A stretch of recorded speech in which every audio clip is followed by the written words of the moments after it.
అందరికీ నమస్కారం. 12వ రోజు పత్రిజీ సమాధానాల్లో ధ్యానం అనే కాన్సెప్ట్ 5000 సంవత్సరాల నాటిదా అన్న ప్రశ్నకు పత్రిజీ ఏం జవాబిస్తున్నారో చూద్దామండి. భూగ్రహం ఏర్పడక ముందు కూడా ధ్యానం అనే కాన్సెప్ట్ ఉంది. ఈ సృష్టి సర్వస్వం ఏర్పడటానికి ధ్యానమే ప్రధాన కారణం. ధ్యానమే యథార్థ మూలం.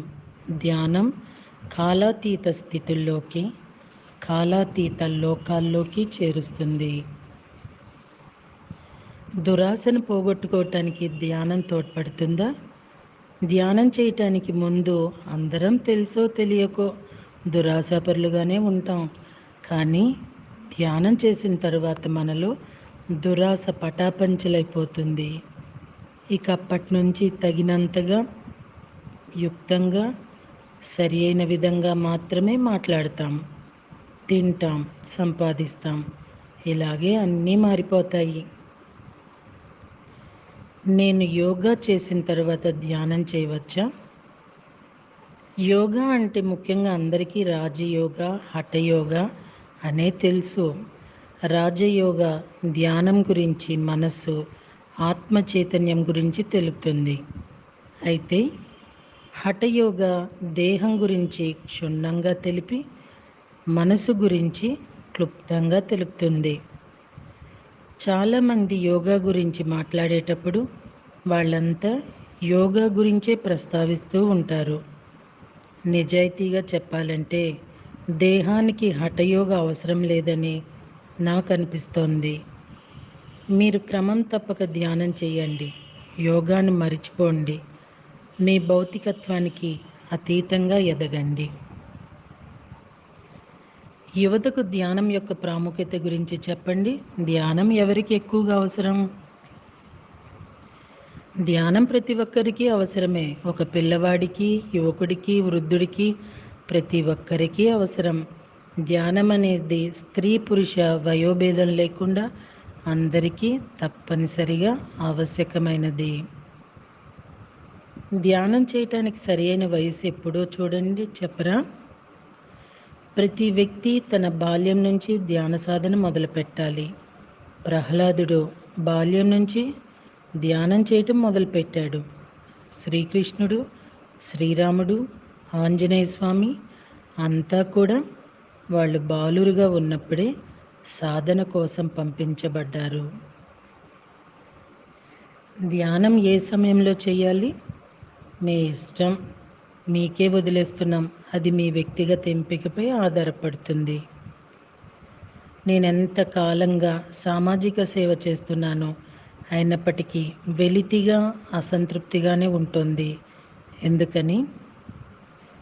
మీ సేవతో పాటుగా క్రమం తప్పక ధ్యాన సాధన చేస్తూ ఉండండి. ధ్యానం లేని సంఘసేవ మీకేమాత్రం సహాయపడదు. సంఘసేవ లేకుండా ధ్యానం ఒక్కటే చేసినా అది మీకెంతో ఉపకరిస్తుంది. కానీ ధ్యానం లేని సంఘసేవ మీకు పూర్తిగా ఉపకరించదు. ఎంతోమంది గొప్ప సంఘసేవకులు కూడా తీవ్ర అసంతృప్తితో ఉన్నామని మాతో చెప్తుంటారు.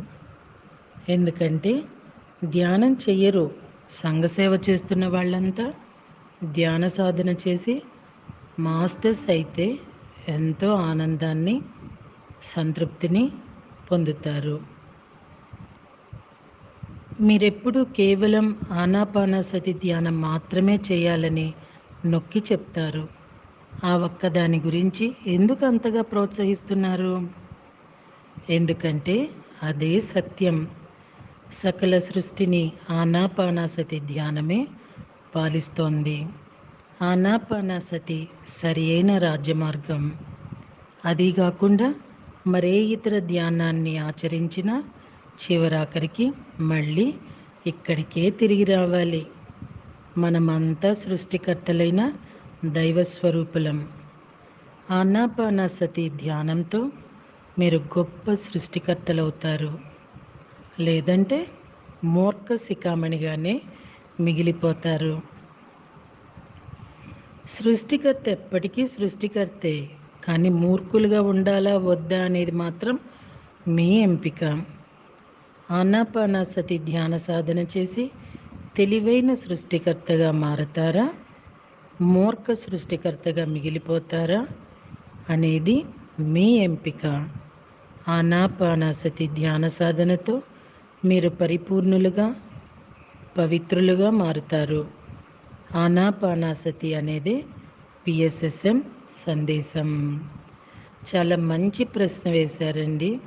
అలానే పత్రిసారి కూడా చాలా అవసరమైన సమాధానమే ఇచ్చారు యాజ్ యూజువల్గా. ఇది ఎంతమంది ఆచరిస్తున్నాము? పత్రిసార్ అంటాం. ఆయన ఆరాలో ఉన్నామంటారు. ఆయన్ని విడిచిపెట్టకుండా అతుక్కుపోయి ఎవ్వరికి అవకాశం ఇవ్వకుండా ఆయన చుట్టూనే తిరుగుతూ ఉంటాము. మరి పత్రిసార్ చెప్పింది అవలంబిస్తున్నామా? ఈ పక్కన ఉండటాలు తిరగటాలు ఆయన ఎప్పుడూ కోరుకోరు, ఆచరించటమే ఆయన కోరుకునేది.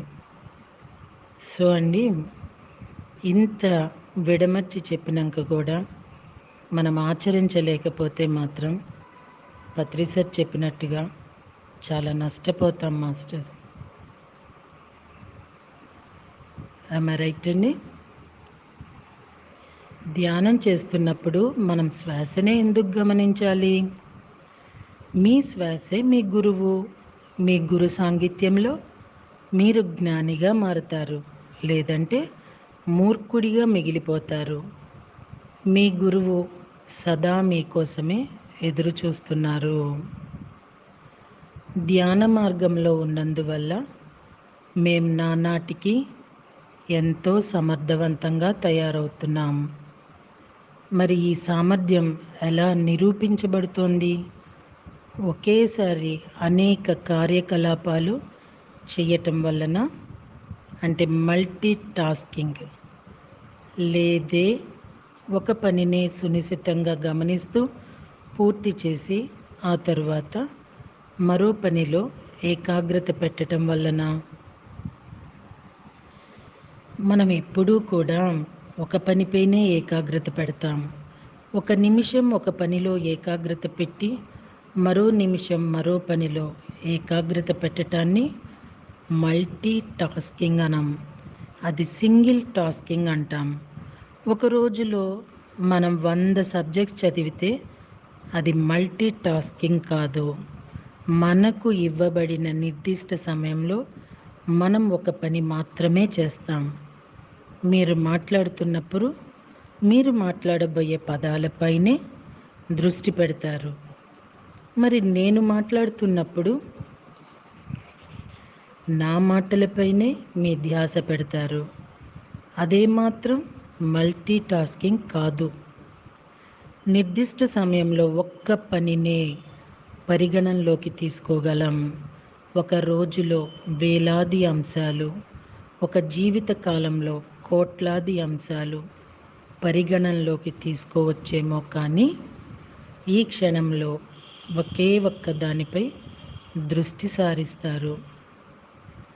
ఒకవేళ మీరు కూరగాయలు తరుగుతున్నారనుకోండి, మీరు కూరగాయ ముక్కలే కొయ్యాలి, లేదంటే మీ వేళ్ళు కోసుకుపోవచ్చు. ఒకసారి ఒక్క పనే చేయాలి. మీ జీవితం అంతటిని పరిగణనలోకి తీసుకున్నప్పుడు మల్టీ టాస్కింగ్ అనవచ్చు. అయితే అదెంతో భిన్నమైనది. రేపటి రోజున మరొక ప్రశ్నతో కలుద్దాము. Thank you very much.